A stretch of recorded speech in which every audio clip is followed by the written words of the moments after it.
Okay, good morning everyone, and Hazak Baruch. Thank you for joining us on this beautiful Wednesday morning. Hayom Shenaim ve'esrim Yom LaOmer. Today is the 22nd day of the Omer, Shehem Shlosha Shavuot ve'Yom Ehad, which is 3 weeks and 1 day.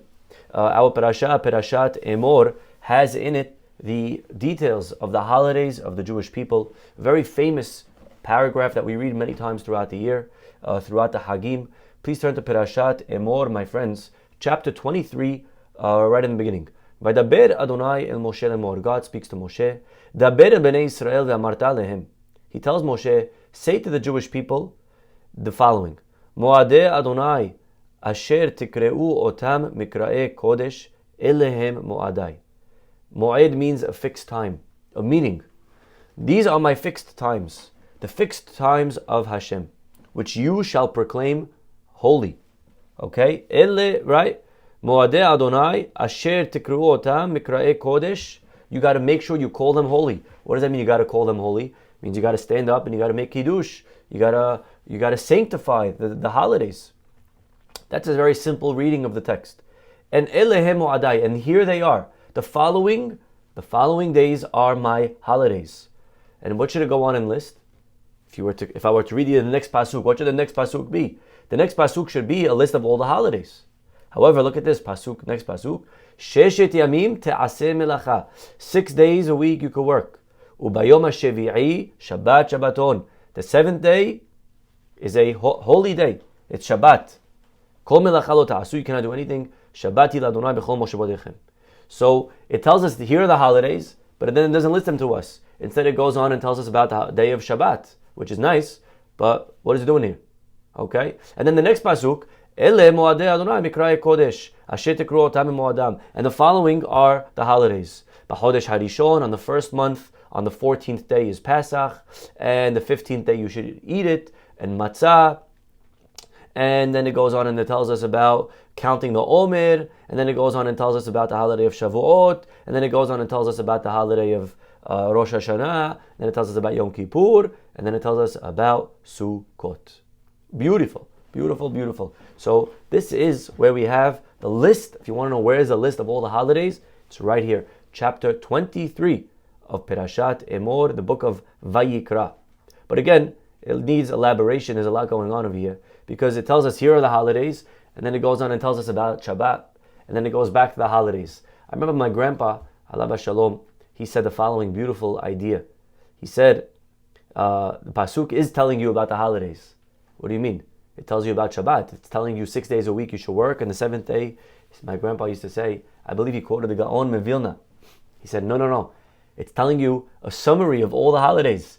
Because if you count how many holidays we have, think about it. We have Pesach, right? We have Shavuot. We have Rosh Hashanah. We have Sukkot, first day. We have Sukkot, last day. So we have, right? One more time. Pesach, Shavuot. Pesach, first and last day. Okay? 2 holidays on Pesach, first and last day. Then we have Shavuot as a holiday. Again, Chutz La'aretz we do 2 days, but leave that. We're going in Israel. So Pesach is 2 days. Shavuot, Rosh Hashanah, and then Sukkot, day 1, and Shemini Atzeret. So 6 days we have. 6 days are holidays. And what about Yom Kippur? Yom Kippur is also one. So we have 7 days that are holidays throughout the year. And look what he says. The pasuk is telling you, 6 out of those 7, you're allowed to work. On 6 out of the 7, you're allowed to cook. You're allowed to carry, right? All the holidays, you're allowed to cook for food. However, the 7th, Yom Kippur, is holy. Shabbat. Wow. So the pasuk, when it's talking about the 6 days and the 7th day, it's not talking about the days of the week. It's talking about all the holidays that you have. On 6 of them you're allowed to work, and on the 7th you're not allowed to work. That's Yom Kippur. But that's a beautiful dirash. But either way, coming back to our pasuk, our text, what is going on? God says to Moshe, speak to the Jewish people and tell them about the holidays, and then tells us about Shabbat. Says the Orah Hayim. Let's read the Orah Hayim together. Tzarich lada'at lama hazar lomar elehem moadai. Why does it repeat itself? Pasuk 2 and Pasuk 4. Both of them say the words Elehem Moadai. The following are my holidays. Why does it say it 2 times? Od, lama hazar letzavot Shabbat. What is Shabbat doing here in Pasuk 3? Right? Isn't not right? It already told us about Shabbat many times. Ve'od ro'eh ani shehazar lomar pa'am sheni achar mizvat Shabbat elehem mo'adai. And then again, it says, and these are my holidays. So it explains the Or HaHaim. Gorgeous. Look at this. It seems to me ki shi'ura ketubim hu, that the way to understand the text is as follows. B'tehillah tziva Hashem. In the first pasuk, God is commanding us ki ikar hamo'adim talui bazmanim, that all the holidays, what makes a holiday? How do we know when is Pesach? Pesach is not in the same, it's not a day of the week. Holidays have to do with dates of the month. And who decides the month? Who decides when is going to be Rosh Chodesh? When is going to be, whenever Rosh Chodesh is, will determine every holiday of that month. So if today is Rosh Chodesh, today is the first, so then Pesach is going to be in 2 weeks. If tomorrow is the first, then Pesach is going to be in 2 weeks and a day, right? So really the holidays have to do with you, with the Jewish people. And that's what the Pasuk is saying. Mo'adim talui bezmanim asher tikreu otam. You guys decide when the holidays are. Bizman sheyikreu otam Yisrael. The Jewish people were given a koach, a power. Hashem gave the calendar to us. We decide. We decide when the holidays are. We decide when Rosh Chodesh is. If, as an example, let's say there's a new moon, brand new moon, right? Tiniest crevice. And the Beit Din decides, no, we don't want to make today Rosh Chodesh. We're pushing it off to tomorrow. The rabbis have that power. They have the power to do that. Not only do they have the power to do that, they also have the power to, as an example, say, you know what? It's supposed to be Nisan. We're adding an extra month. It's going to be a double Adar this year. We're going to make 2 Adars. Not 1, but 2. And therefore, Pesach's not in 30 days, Pesach's in 60 days. We're adding a whole extra month. The rabbis were given the keys to decide. Ele moadei Adonai asher tikreu otam. What a power that the rabbis had, that we decide. So now with this, Hash HaKatuv, the pasuk now is coming to caution us as follows.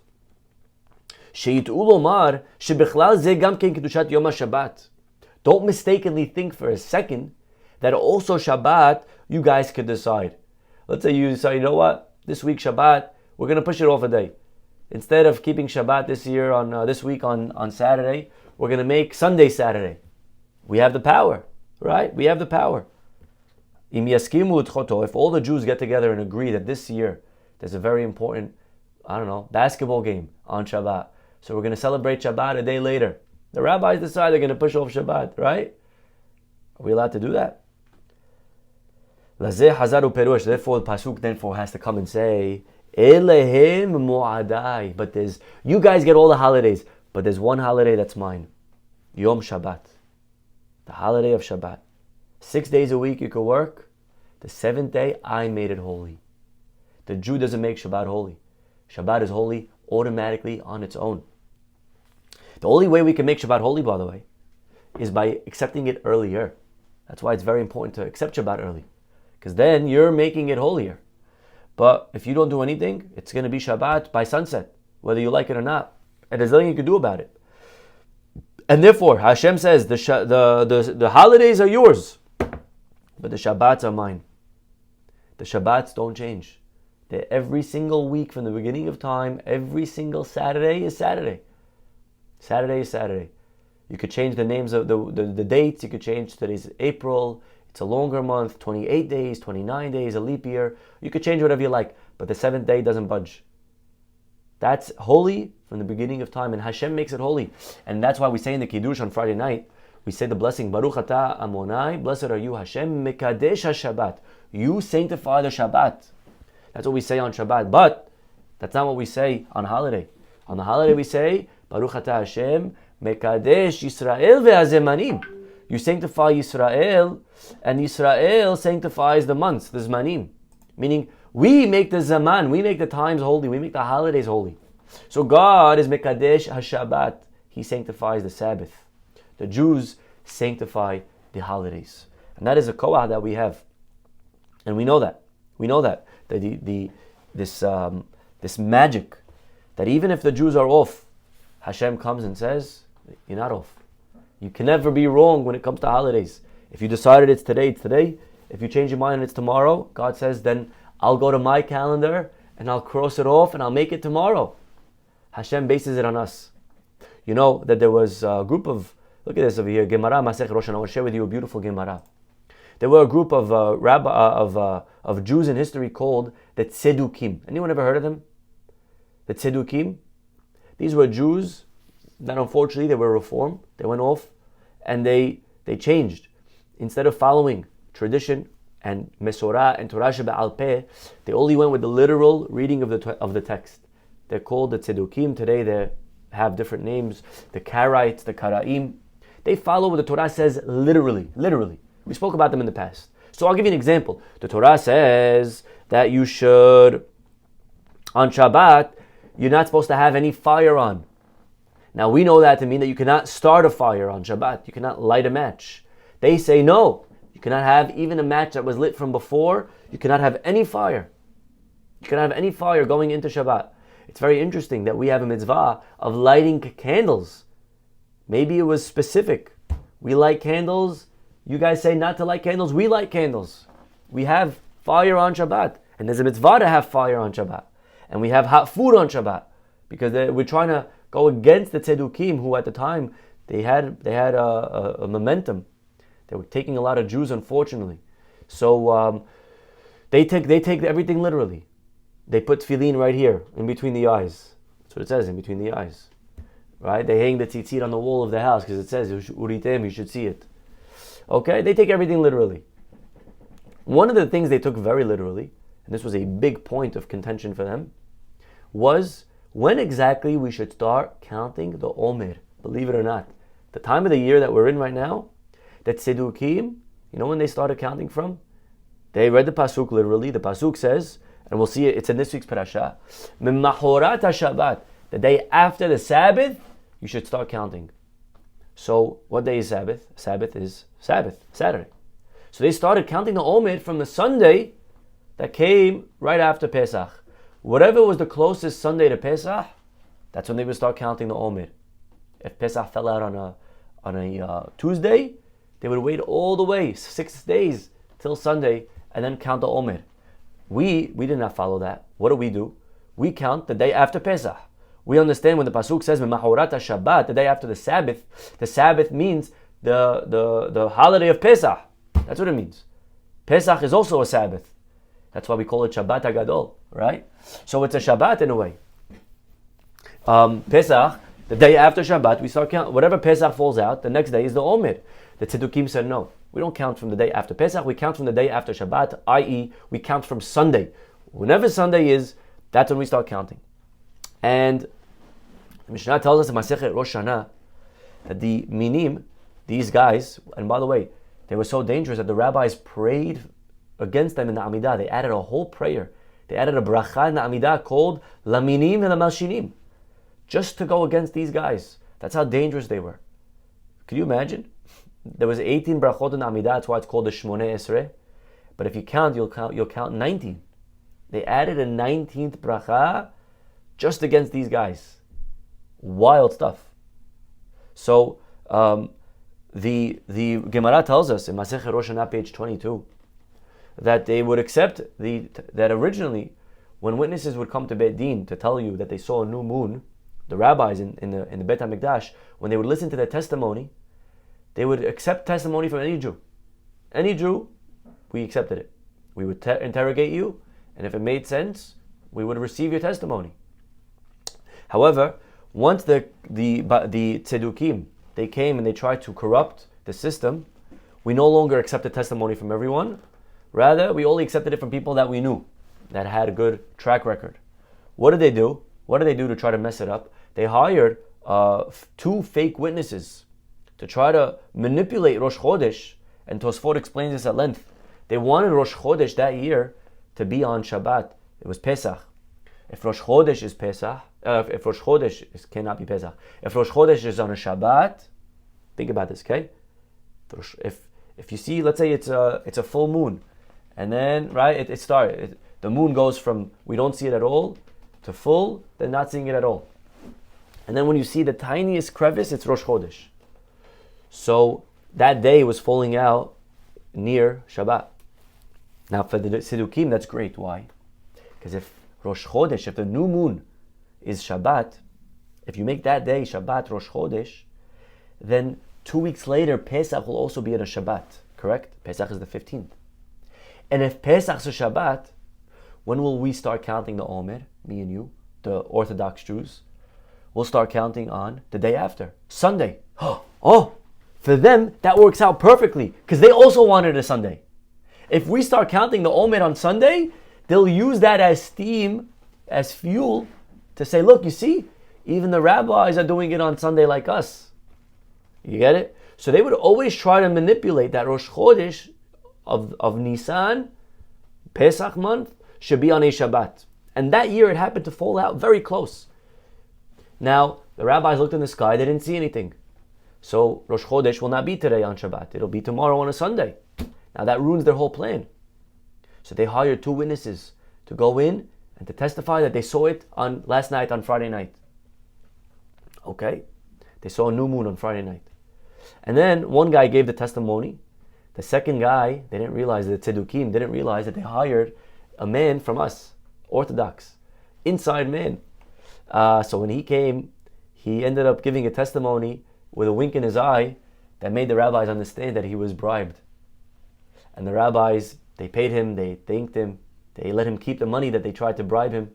And the rabbis realized that day that we have to be very careful from now on, because the Tzedukim are trying to sabotage. They're trying to manipulate. And Tosfot asks an amazing question. Tosfot asks, I understand the Tzedukim. They want to have their holiday fall out like them. They want to start counting the Omer. But 1 second. Even a Tzeduki keeps Pesach. Even a Tzeduki, as bad as he is, he won't eat chametz on Passover. Now you're going to send in a fake witness to make today Rosh Chodesh instead of tomorrow. You're ruining the calendar. You're ruining Pesach. So you're right, you're going to get the Omer to be counted your way. But you're ruining yourself even. You agree not to eat chametz. And you're going to eat chametz on the wrong day. How is the Tzedukim okay with that? Even they, as off as they are, they wouldn't violate an explicit pasuk of chametz. And you know what Tosfot says?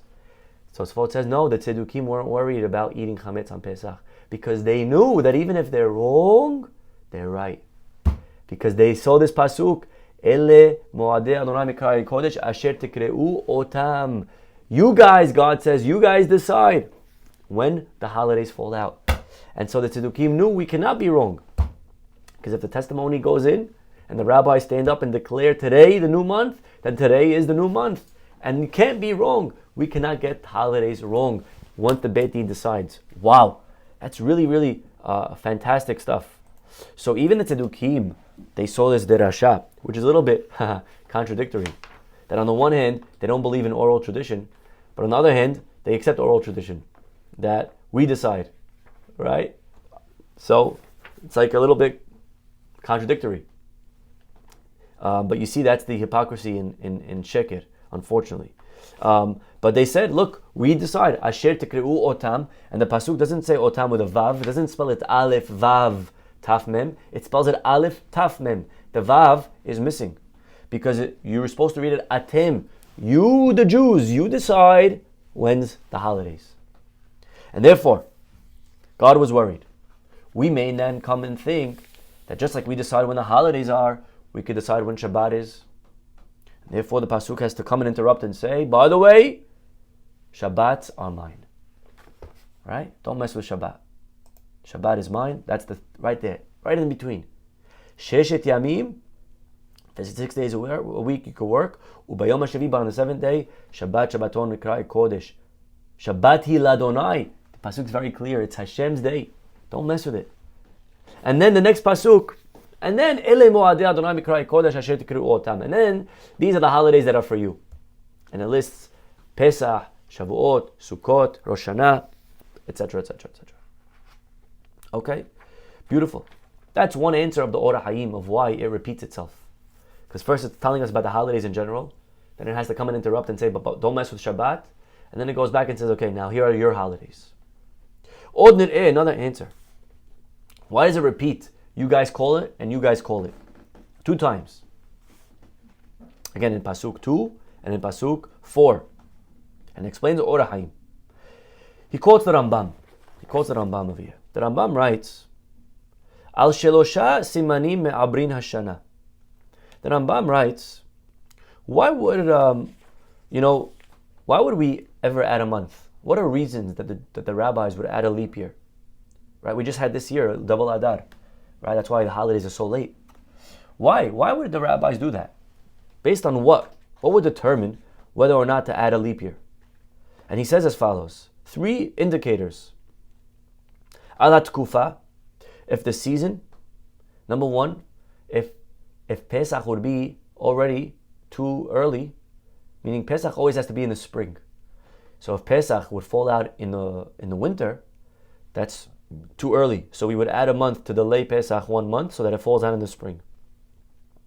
Ala aviv, on the ripening of the fruits, sometimes if Pesach's too early, the fruits are not ready, then when it comes time to bringing the barley offering to start counting the Omer, to kick off the Omer counting, if Pesach, right, if it's too early in the season, the barley's not ready. So the rabbis would say, okay, we're pushing it off a month. They would push off the whole year. They would push it off 1 month because we need barley to bring the Korban Omer on the 2nd day of Passover. Okay? Ve'al perot ha'ilan, and also the tree's fruits. The fruits will not reach the stage that they usually reach in the spring. Whatever the reason is. Bottom line, the Rambam says you would push off the entire month. You would delay Pesach for a whole month because we need either Pesach to be in the spring, or the fruits are not ready, or the barley is not ready. Okay, we would delay it. Then he continues and says, Ve'yesh sham dvarim aherim, the Rambam writes, there are also other considerations. Shebetin me'avirin b'shvilan, that would make the rabbis declare a leap year. And they are, B'pnei haderachim. This is wild stuff, look at this. Not only if the holiday is not ready, but let's say the fruits are not ready, right? That's for sure, we would push it off. But even if, let's say the bridges are not ready, the Jews to come to Jerusalem to celebrate, the bridges are not ready. That means, can you imagine that? The fruits are good, the barley's fine, it's springtime, everything lined up, you checked off all the boxes, and then the rabbis get a message from the toll officer. One second. The bridge that the Jews use to travel to Jerusalem, they're not going to be able to make it because the bridge is broken. We needed 2 weeks to fix it. We have to repair the bridge. Repair the bridge. Let the Jews figure out another way to come. I don't know. Let them take a boat. Let them fly in a helicopter. No, says the Rambam. In order to enable safe travel to Jerusalem, we push off the holiday a whole month. You're eating chametz now on Pesach. That should have been. No, you're not. You're good. Don't worry. Push it off. Let's say the ovens in which you roast the Pesach offering. Let's say it was very rainy season, like now, right? It's very super rainy, right? So let's say all the rain caused the ovens to get ruined. So people are not going to be able to do Korban Pesach. Push it off. Galuyot Israel. Or let's say the Jews in the Galut, they have to leave their homes to come. They're not going to reach it in time. So the Rambam says there are overall 2 reasons why we would push off a whole month to make a leap year. Because the year is not ready, or because the Jews are not ready. And either one is valid. Lazeh amar katuv. Therefore the pasuk comes and says, Shtei pe'amim, 2 times, asher tikru'u otam, that you shall designate. You, the Sanhedrin, you have the authority to declare leap year, like we said before. And you know why you have that authority? You know what justifies making a leap year? Don't think it's only because the fruits or the year is not ready. That's for sure. If ripening, springtime, you push it off. But if the people are not ready, lekishron ha'am, you would think maybe it's their problem. The holiday should be when it's going to be. Therefore, Talmud Omar Pa'am Shniyah, so the Torah came a second time and says, Asher tikru'u otam. Even there you have the authority to make a leap year, because the people cannot engage in the Pesach offering in Jerusalem. Gorgeous, gorgeous, gorgeous. So this is Ora Hayim number 1 for today. One more Ora Hayim, continuing on this theme. And the pasuk says right after the first holiday of Passover, we start counting the Omer. The pasuk says, Usfartem lachem, you shall count for yourselves. You shall count. Right? And we quoted this pasuk today. The pasuk says, Memahorat Shabbat, you should count from the day after Shabbat. Miyom aviyachem et Omer atenufa, from when you start bringing the barley offering. You should count 7 weeks. That number 7 is a very, very famous number in halakha. Think of what else do we have 7? What else is 7? Yes, there's 7 days a week.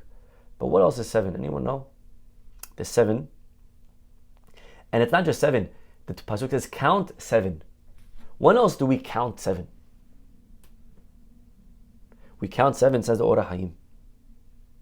Letzad shehayu betum'at Misraim, the Jews were impure in Egypt. We were there for 210 years. The Jews were tameh. Ratzah Hashem leizdaveg le'umah zo. Wow. And Hashem wanted to join together with the Jewish people in marriage. Hashem wanted to marry us in Shavuot. God wanted to marry the Jewish people and give them the Torah. The Torah was like the wedding ring. Dan ba kemishpat nida. He dealt with us like the laws that apply to a nida. Every month, a lady, Shedina, her requirement is to count 7 clean days. A lady, before she could be with her husband, has to count 7 clean days. And then she's permitted to her husband. So therefore, Tzivah, Hashem therefore as well commanded us, Sheyisperu Shiv'ah Shavuot, that we should count 7, not 7 days, but 7 weeks after we left Egypt, so that we're no longer impure. Just like a lady who has the impurity has to count 7 days, the Jews who were impure were Hashem's wife. We had to wait 7 weeks. And then we will be ready, worthy, lachnisam, to go enter the chuppah. And then he asks, so why is it not 7 days? A lady only has to wait 7 days, and the Jews had to wait 7 weeks. He said, okay, that's because haflagat hatum'ah, there was an intense level of impurity. V'gam hayotah b'chlalut Yisrael, was also an entire nation. It was more people. So God, with perfect knowledge, he determined that this was a requirement. 7 weeks instead of 7 days. But the point is that the 7 is a number that we count in order to throw away impurity. And just realize, my friends, what that says about the time of the year that we're in. And that's what the pasuk says, Usfartem lachem, you shall count for yourselves. Perush, meaning, Sibat sefirat zo, hi lesibatchem letaharatchem. The reason that I want you to count is lachem. I want you guys, the Jews, God says to us, I want you to count for you. Usfartem, it doesn't say count 7 weeks. It says count for you 7 weeks. Remember, this time of the year is for us. Shezulat zeh, because if not, the 7 weeks of preparing to receive the Torah from God, Techef haya Hashem noten lahem haTorah. God would have given us the Torah immediately. Why did God wait 7 weeks? We left Egypt. The next day, give us the Torah. Why do you have to wait 7 weeks? There's nothing special about 7 weeks. But the answer is yes, we needed time. We were not ready. My friends, we were not ready. We were impure. And therefore, it says,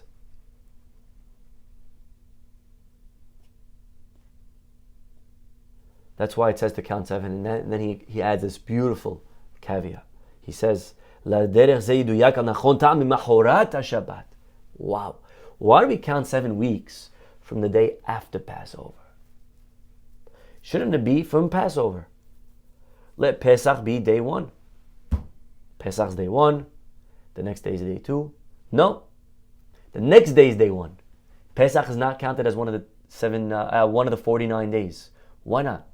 Because he says, Ki ken mishpat hasfira, because that is the law of counting clean days. Sheyu kol hayamim shlemim. Just like a lady, when she counts her 7 days, it has to be complete days. From sunset to sunset. It's got to be a complete clean day, free of any impurity. So that's why we couldn't count the day that we left Egypt as day 1. Because that day was not a clean day. We were still in Egypt. Shehu yom Shabbat ha'amur kan. We were still in Egypt for part of that day. And therefore we couldn't count that day as day one. Therefore that night, when it's a new night, now we could count day one all the way till 49. Unbelievable. And therefore, again, what a reminder that this is the time that we're in. We have 49 days, we're already up to 22, that we're preparing ourselves. And this is what this time of the year is. We are not only just waiting, we're not waiting. It's not a waiting time, it's a preparing time. It's very different. Waiting is you sit back and you do nothing. Preparing means that every day is part of the process and every day is important. And every day I'm supposed to ask myself, what am I doing today to prepare? Because Shavuot comes and you're not prepared, nothing's going to happen. Life is all about preparation, right? The famous mashal that the rabbis give, I think is the Magid of Duvna, if I'm not mistaken, that there was a poor man, he got invited to a wealthy man's house, and he sees the wealthy man, he rings a bell. And as he rings the bell, waiters come and they bring meat. And then he rings it again and they take it away. And then he rings it again and they bring wine. And every time he rings the bell, the waiters bring another delicacy. The guy is so impressed. As he leaves the house, he says to the rich man, he says, please, can I have your bell? The rich man's like, you want the bell? Okay, here you go, take the bell. The guy runs home. He says, honey, kids, come. You're going to eat tonight like you never ate before. The wife's like, what are you talking about, honey? I didn't prepare anything. He's like, no, don't worry about preparing. You work so hard all year. Tonight's on me. Watch and learn. He takes the bell and he rings it. And nothing happens. And he rings it more. The kid's like, Dad, everything okay? He's like, no, it's supposed to work. The guy did it. I don't know. 1 second. How did he hold it? Maybe. It's a magic bell. Like, Dad, what are you doing? The guy runs back to the rich man. He says, you gave me the wrong bell. You did a switch. Give me the bell that you used. What are you talking about? That's the bell. You wanted the bell. I gave it to you. He's like, no. How come in your house when you ring the bell, it brought all the food and waiters and stuff? I went to my house. I rang it. Nothing happened. Guy said, Dib, fool. The bell is only going to do something if you prepared beforehand. If you didn't prepare, it's just going to make noise. Right? So we have to realize the holidays that we celebrate, they're very powerful. But they're only as powerful as we prepare. And if we prepare, the more we prepare, the more ready we are for the magic to happen on these days. And so these days of the Omer, as we count 7 weeks, we are cleaning ourselves. We are getting rid of bad midot. We're getting rid of anger, of jealousy, of gossip, of all the things that we do throughout the year, so that we can now be ready on the holiday. When God comes and says, do you want it? We'll be able to say, yes, God, I do. And we are ready. Okay, we'll stop over here, my friends. Have a wonderful day. And hopefully we'll see you all tomorrow. Bye-bye.